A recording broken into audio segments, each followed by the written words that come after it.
Next item of business, which is the debate on motion 16107 in the name of Nicola Sturgeon on EU withdrawal negotiations. Could I invite all members who wish to participate in this debate to press their request to speak buttons as soon as possible.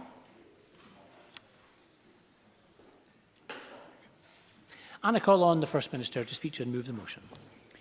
Thank you very much indeed, Presiding Officer.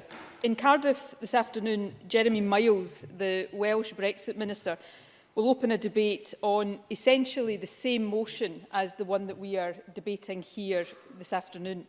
The Welsh First Minister will close the debate in the Welsh Assembly. Now, it is, I think, worth emphasising that this is the first occasion in 20 years of devolution that the Scottish Parliament and the Welsh Assembly have acted in unison in this way. We have been brought together by our dismay, bordering now on despair, at the UK Government's approach to and handling of Brexit. That despair is, it's fair to say, echoed across our countries. As recently as last summer, the Prime Minister confidently told me that by the autumn of last year, not only would we know the terms of exit, we would also know significant detail about the UK's future relationship with the European Union. And yet, here we are, just 24 days until the UK is due to leave the EU, and still we do not know if there will be any agreed terms of exit. We do not know if there will be any transition phase, and the terms of the future relationship are not much more than a blank sheet of paper. The potential consequences of all of that for businesses, communities, individuals and public services, the length and breadth of the UK, grow more stark by the day. And in the face of all of this chaos, the Prime Minister is showing no decisive leadership whatsoever. Instead of doing the right thing and ruling out a no-deal exit at any stage, she insists on freewheeling the car ever closer to the Brexit cliff edge. She is trying to run down the clock, making on an almost daily basis undeliverable promises to hardline Brexiteers, and more recently offering tawdry, half-baked bribes to Labour MPs. Perhaps her one and only note of consistency in all of this over the past 2.5 years has been contempt for Scotland and the position of the Scottish Parliament. Seemingly, Scotland isn't even worthy of her bribes, though I think we should probably take that as a compliment. Presiding Officer, the domestic and international standing of the Westminster system of government has surely never been lower in any of our lifetimes. This fiasco should not be allowed to continue for even one day more. And that is why the Scottish and Welsh Parliaments are today making 3 demands of the UK Government. The first is that the prospect of leaving the EU with no deal is ruled out, and ruled out not just at the end of March, but ruled out at any time. The second is that MPs must not allow themselves to be bullied into choosing between the catastrophe of no deal and the disaster of the Government's deal.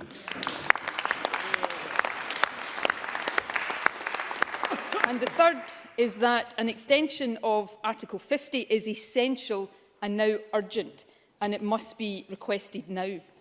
Now, the demand to rule out a no-deal scenario is, I hope, supported right across this chamber.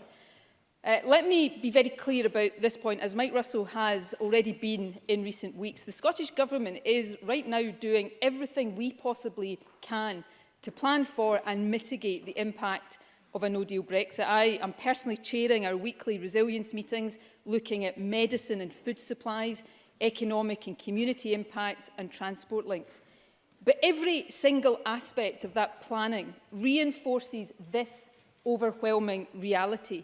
No rational government acting responsibly in the interests of those it serves would countenance leaving the European Union without a deal. The UK Government's own forecasts predict that a no-deal scenario could reduce GDP by 9% over a 15-year period. Now, that's bad enough, but you only need to look at the nature of the preparations that are underway to know that the impact would be much, much more immediate. The UK Government has been buying fridges to stockpile medicine. It has been testing motorways and airfields in Kent for use as lorry parks. It has been awarding and then, of course, cancelling ferry contracts to businesses which don't even own ships. It has been taking steps that should be utterly inconceivable in a prosperous, developed economy in conditions of peacetime. And all of that is to plan for an avoidable outcome, which, if it happens, will be an outcome that happens by the choice of the UK Government. It is, Presiding Officer, unforgivably reckless. Yes. Adam Tompkins. I'm grateful to the First Minister for giving way. I don't want a no-deal Brexit either, but will the First Minister heed the calls of Scottish business, of NFU Scotland, of the Scottish Chamber of Commerce and of the Scotch Whisky Association and many others in the business community here in Scotland and back the Prime Minister's deal so that we can avoid a no-deal Brexit? First Minister. Well, I think the member mischaracterises many of those perhaps that he quotes, but I'll come on in a moment, and I said at the outset I would come on to this point, why I do not think it is acceptable, and I think it is utterly incredible that the Scottish Tories are suggesting that it is, that our country should be in the position of having to choose between catastrophe and disaster. So a direct answer to the question, no, we will not choose disaster in order to avert catastrophe. The approach of the UK Government is unforgivably reckless. No deal should be definitively ruled out, not just at the end of March, but period. And today, from Edinburgh and from Cardiff, we demand that it is. However, and this does bring me to Adam Tompkins' point, and indeed to the second purpose of today's motion. The UK Government must not use, and they must not be aided and abetted in this by the Scottish Tories, use the threat of no deal to blackmail the UK Parliament into voting for its current bad deal. The response to the rejection of the Prime Minister's deal has so far been characterised by delays, denials, dissembling and most recently desperate attempts at bribery. Ministers have wasted months now pretending that significant changes to the Northern Ireland backstop are possible, despite all of the evidence to the contrary.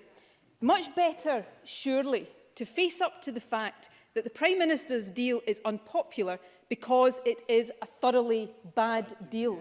It's a bad deal for the whole of the UK, and it is certainly a bad deal for Scotland. And let me just spell out why, for the benefit of the Scottish Tories. It would take us out of the European Union against our democratic wishes. It would take us out of the single market and out of the customs union against all of our economic interests. But it provides no clarity whatsoever on our long-term future relationship with the European Union. It tells us nothing about what that looks like. The UK Parliament is effectively being asked to approve a blindfold Brexit. I think that is completely and utterly unacceptable. Adam Tompkins is saying 500 and odd pages. For his benefits, that's the withdrawal agreement. The political declaration is what, 5 or 7 pages. That's what's meant to set out the future relationship. And to the extent that any direction of travel can be discerned from those few pages at all, it points to a long-term social and economic disaster for Scotland. The red lines that the Prime Minister has drawn means that we are heading towards a Canada-style deal at best. And let's focus on what that means. The Scottish Government's estimates say that this could lead to a fall in national income of £1,600 per person by 2030 compared with EU membership. Our services sector, 3/4 of our total economy, will be particularly badly hit. Being taken out of the customs union, pursuing an independent trade policy will also make the UK vulnerable to the trade priorities of Donald Trump. When the US government's negotiating priorities were published just at the end of last week, it was absolutely no surprise to hear fears that Scottish and UK markets could be open to chlorine-washed chicken and hormone-fed beef. And of course, part and parcel of the approach taken in the Prime Minister's deal is the end of freedom of movement. And when you combine that with the Tories' despicable hostile environment policy, that could lead to a fall in the number of people working in Scotland and paying tax here. The NHS and social care will pay a particularly heavy price if EU nationals are deterred from working here. So, in short, and this is the deal that the Scottish Tories think we should accept, the disaster we should accept to avert catastrophe.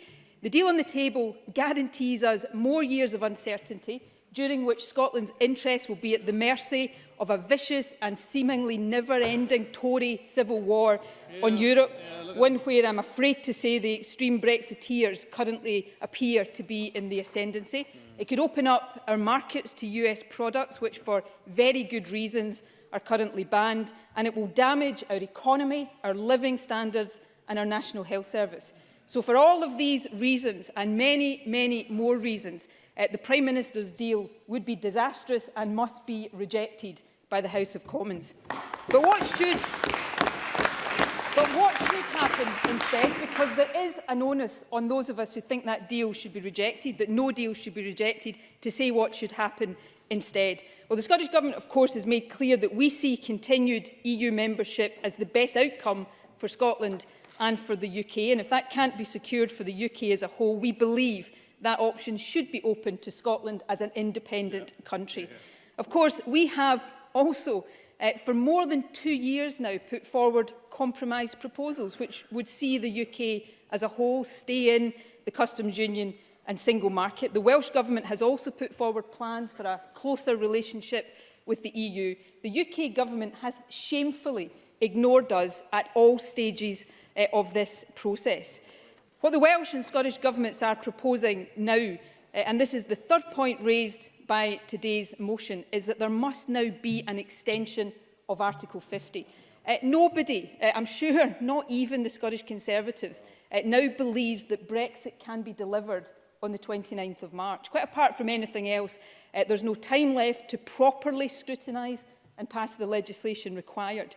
But we shouldn't simply seek a short extension, as the Prime Minister seems to envisage. We need an extension long enough to enable a better path to be taken. Of course, this could open the way again to the possibility of a single market customs union compromise. However, the preferable alternative option, in my view, is now a second EU referendum. There is a strong democratic case for that. After all, those voting to leave the EU didn't know precisely what they were voting for. The Leave campaign was deliberately vague, some may say deceitful, about the form Brexit would take. And where it was specific, it was less than honest, for example, about the prospect of Turkey joining the EU and, of course, the NHS getting more money. We also know now that the Leave campaign broke the law when it came to spending. Presiding Officer, I understand that the prospect of a second vote doesn't appeal to everyone, and we cannot and should not take for granted that there would be a majority for Remain across the UK. That would have to be worked for. But simply pressing ahead with Brexit, knowing that we are heading for disaster, makes no sense at all. After all, whatever most people voted for, it certainly was not where we find ourselves now. Second referendum provides everyone with a second opportunity. And while Scotland, of course, has the option of independence, for the UK as a whole, another referendum is now at the best of the options available. Presiding Officer, last month I opened the new Scottish Government hub based in Paris. And in a city like that, where evidence of Scotland's ties with Europe extends back more than 7 centuries, it's impossible not to feel a deep and profound sense of loss about what Brexit means for Scotland. Our country has benefited immeasurably from the hundreds of thousands of EU citizens who've made this country their home. Many Scots have had their horizons widened and their lives enriched by the ability to study, travel and work in Europe. The EU, while far from perfect, we would all agree on that, has also encouraged stronger trading ties, a cleaner environment and better conditions for workers. And perhaps most of all, it has exemplified the benefits we all gain when independent countries cooperate for the greater good. And that's not something we should choose to give up lightly. For more than 2 years now, since the result of the EU referendum, the Scottish Government has proposed ways of mitigating the damage that Brexit will cause. We have been joined in our efforts by the Welsh Government. However, we have shamefully been ignored at almost every turn by the UK Government. So this motion today is a further attempt to propose a way forward. It provides the basis, even at this late hour, for a more sensible and a less damaging approach. By doing so, it will allow us to act in the interest not just of our own constituents, but of the UK as a whole, indeed of Europe as a whole.